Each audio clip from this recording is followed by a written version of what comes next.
Donc voilà, on s'était arrêté là à cet exercice-ci. Je vous demande de connaître principalement ça. Donc pour revenir dans les PowerPoints,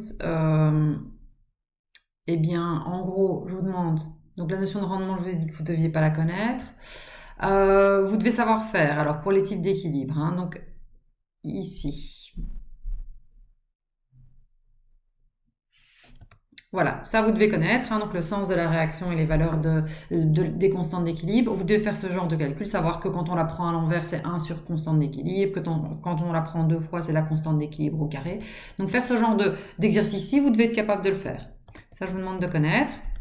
Ensuite, la détermination de la constante d'équilibre et de la constante KC et KP, vous devez connaître, hein, les différentes formules, savoir comment on passe de l'une à l'autre. Et ce que je disais donc dans l'exercice précédent, c'était bien qu'on a ici KP qui est égal, si on veut faire le lien entre KP et KC, hein, KP est égal à, on peut utiliser les concentrations si on fait fois RT exposant C plus D moins A moins B.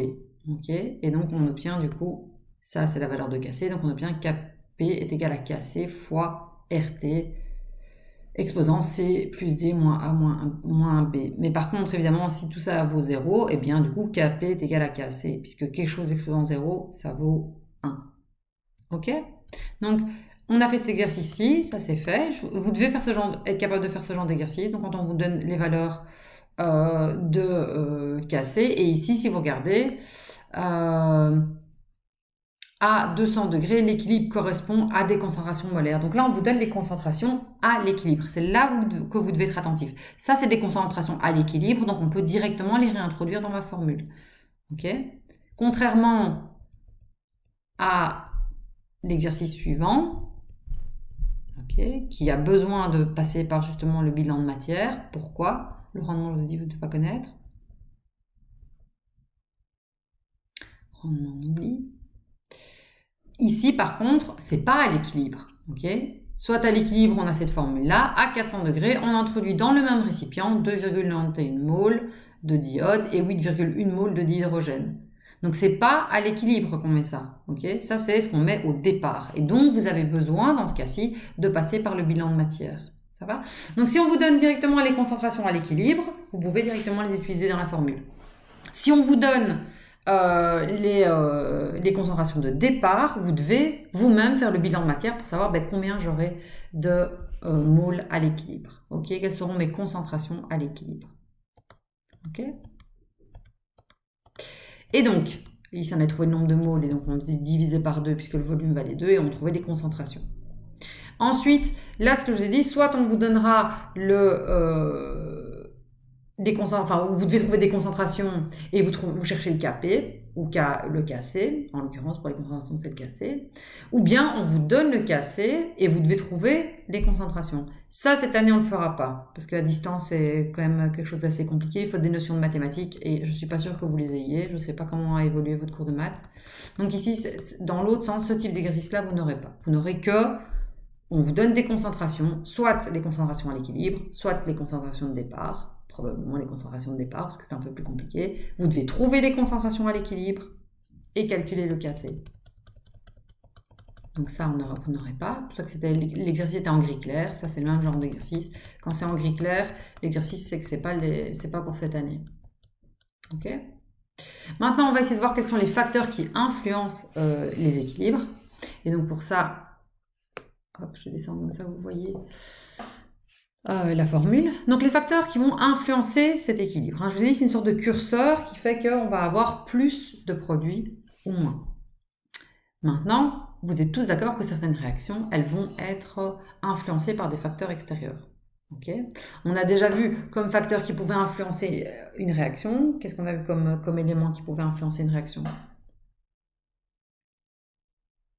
On a vu par exemple dans la dissolution du sucre dans le café que la température avait un impact. Okay. Et que donc, par exemple, si au départ on a du sucre qu'on met dans du café, le sucre en grains, vous êtes d'accord qu'il y a une partie qui fond, si vous en mettez trop, il y en a une partie qui ne fond plus. On est d'accord? Cette partie qui ne fond plus, c'est la même chose pour le sel dans l'eau, une partie qui ne se dissout plus, eh bien, donc on arrive à cet élément-là, mais si on chauffe, Est-ce qu'on va pouvoir fondre une plus grande partie? Si on met de l'eau plus chaude avec le sucre, ou du café un peu plus chaud avec le sucre, est-ce qu'on va pouvoir dissoudre plus de sucre? Oui.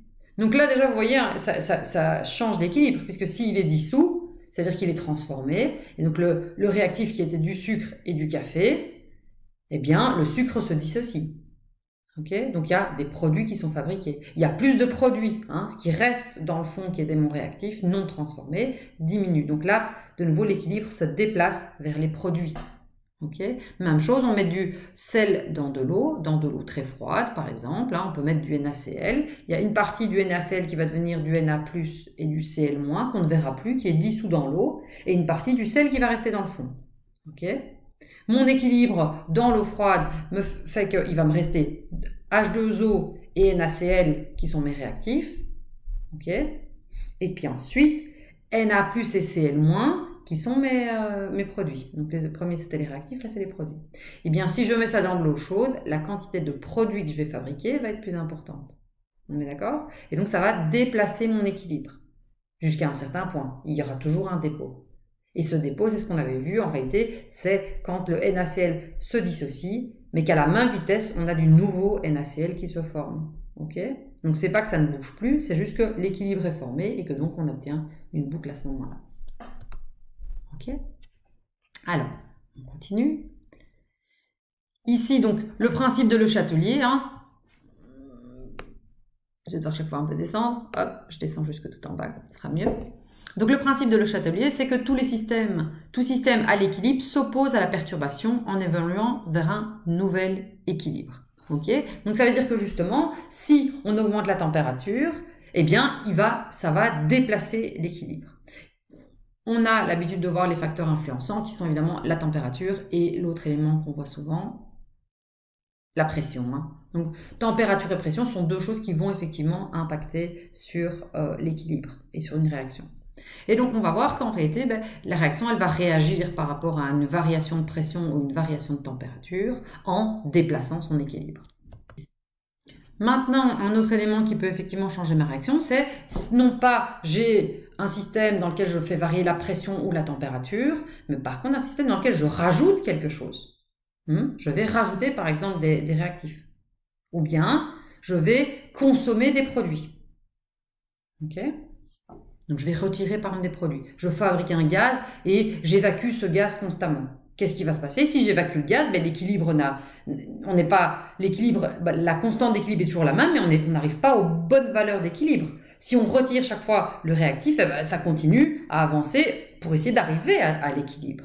Et donc ce qui est important de comprendre, c'est qu'ici, dans ce cas-là, l'équilibre ne change pas, la constante d'équilibre ne change pas, okay, mais par contre, il va faire passer des réactifs en produits pour essayer d'atteindre à nouveau cet équilibre. On a vu que la constante d'équilibre, c'est une fraction qui prend produit sur réactif. Vous êtes d'accord que si vous augmentez la concentration des réactifs, produit sur réactif, donc en dessous, si vous augmentez la concentration des réactifs, et du coup votre KC il a changé, puisque les produits n'auraient pas changé, donc une concentration divisée par une concentration qui augmenterait. Mon KC il serait plus bas. Le résultat serait plus bas. Un même chiffre divisé par 2, puis après on prend le même chiffre divisé par 3, eh bien mon KC aurait diminué, ma valeur de KC diminue. Or on vous dit le KC ne change pas. Comme on sait que le KC ne change pas, on sait que si on augmente les réactifs, en réalité on va augmenter aussi les produits. Hop, donc ça veut dire qu'on aurait un nouvel équilibre. Et c'est assez logique, hein, c'est de dire si je mets un petit peu de sel dans de l'eau, je vais avoir à un moment un équilibre qui se forme, avec un petit dépôt peut-être. Si je rajoute du sel, eh bien, tout le sel que j'ai rajouté ne va pas se transformer en dépôt. Non.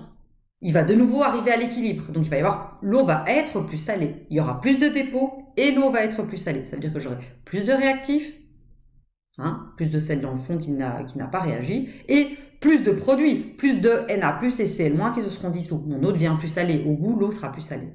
Ok ? Donc, ça veut dire que tout va de nouveau faire en sorte de se rééquilibrer. Donc ça, c'est important. Rajouter un élément, un réactif, ou retirer un produit va faire en sorte que l'équilibre va être retrouvé avec ces nouvelles concentrations. Okay, donc la valeur de KC ne changera pas. Par contre, les valeurs de concentration vont changer. Et elles vont changer de manière proportionnelle pour que le KC reste le même. Okay, donc si on double quelque chose, si je double ma quantité de produit, de réactif, pardon, eh bien ça va doubler ma quantité de produit. Okay, si on vous dit à l'équilibre, j'ai 2 moles de D qui sont fabriqués et j'ai 1 mole de, allez, 3 moles de A qui restent, okay, ça veut dire que par exemple j'aurais mon 2 sur 3, 2 au carré sur 3 au cube, par exemple, eh bien, on va vous dire ça a une certaine valeur de Kc. Cette valeur qui ne change pas, ça veut dire que si j'augmente mon 3 moles, mais j'obtiens 4 moles, eh bien, au-dessus, ça va proportionnellement changer pour maintenir ma valeur de Kc identique. Ok?